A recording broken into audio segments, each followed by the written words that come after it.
শ্রী শ্রী ঠাকুর মা স্বামীজিকে প্রণাম জানিয়ে আজকের পাঠ শুরু করছি।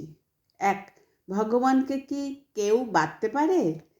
তিনি যার কাছে ধরা দেন তার কাছে নিজ থেকে ধরা দেন। তিনি নিজে ধরা দিয়েছিলেন বলেই না মা যশোদা তাকে বাঁধতে পেরেছিলেন, বলেছিলেন শ্রী শ্রী সারদা মা।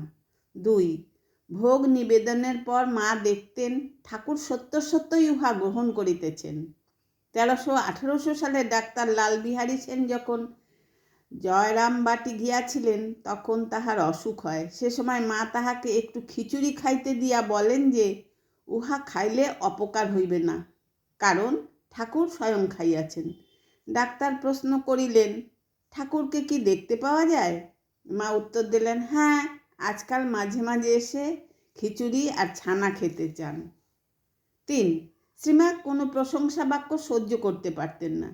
জনৈক প্রাচীন স্ত্রী ভক্ত মায়ের শেষ অসুখের সময় একদিন তাকে তুমি জগদম্বা, তুমি সব ইত্যাদি বলিয়া যেমন প্রশংসা করিতেছেন, অমনি মা রুক্ষস্বরে বলিয়া উঠলেন, যাও যাও জগদম্বা, তিনি দয়া করে পায়ে আশ্রয় দিয়েছিলেন বলে বলতে গেছি, তুমি জগদম্বা, তুমি হেন, বেরো এখান থেকে।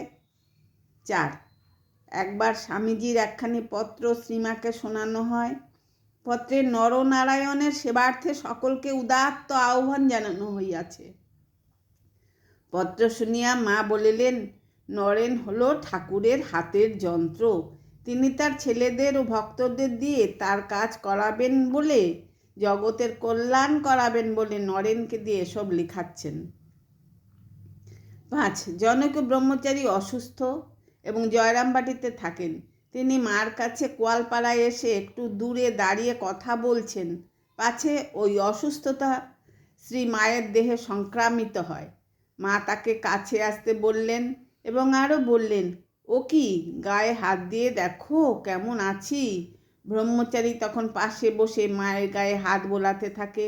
শ্রীমাও স্নেহ সিক্তস্বরে নানা কথা বলতে লাগলেন। তখন জয়রামবাটি থেকে কোয়ালপাড়ায় দুধ পাঠানো হতো। মা বললেন, এখানে অনেক দুধ আসে, দুধ আর পাঠিও না, তোমরাই ভালো করে খেও। 6, শ্রীমা বলতেন, দয়ার মন্ত্র দিই, ছাড়ে না, কাঁদে, দেখে দয়া হয়, কৃপায় মন্ত্র দিই, নতুবা আমার কি লাভ? মন্ত্র দিলে তার প্রাপ গ্রহণ করতে হয়, ভাবি শরীরটা তো যাবেই, তবু এদের হোক। 7, সারদা শ্রীরামকৃষ্ণের কাছে শিখেছেন সৎ চিন্তা, সৎ কথা এবং সৎ কাজের মধ্যে দিয়েই মানুষের মনুষ্যত্বের পরিচয়, সেই থেকে সত্যই তার পথ ও লক্ষ্য। 8, জীবনে দুঃখ কষ্ট কার বা নেই, ওসব তো থাকবেই, তার নাম নিলে, তাকে আশ্রয় করলে তিনি শক্তি দেবেন। দুঃখ ও কষ্ট তখন আর তোমার উপর ছাপ ফেলতে পারবে না। শ্রী শ্রী মায়ের কথা। 9, শ্রীমা এক ভক্তকে বলেছিলেন, সেবা পরাধ না হয় সেদিকে লক্ষ্য রাখা চাই। চন্দনে যেমন খিচ না থাকে, ফুল বিল্লপত্র যেন পোকা কাটা না হয়, পুজোর কাজের সময় যেন নিজের কোনো অঙ্গে, চুলে বা কাপড়ে হাত না লাগে, একান্ত যত্নের সঙ্গে ওইসব করা চাই। আর ভোগরাগ সব ঠিক সময়ে দিতে হয়। 10, বিভূতিবাবুকে মায়ের কাছে তৃপ্তি সহকারে খেতে দেখে তার মা শ্রীমতী রোহিণীবালা ঘোষ বললেন, বিভূতি এখানে তো বেশ খায়, আমার ওখানে মাত্র এত কটি খায়।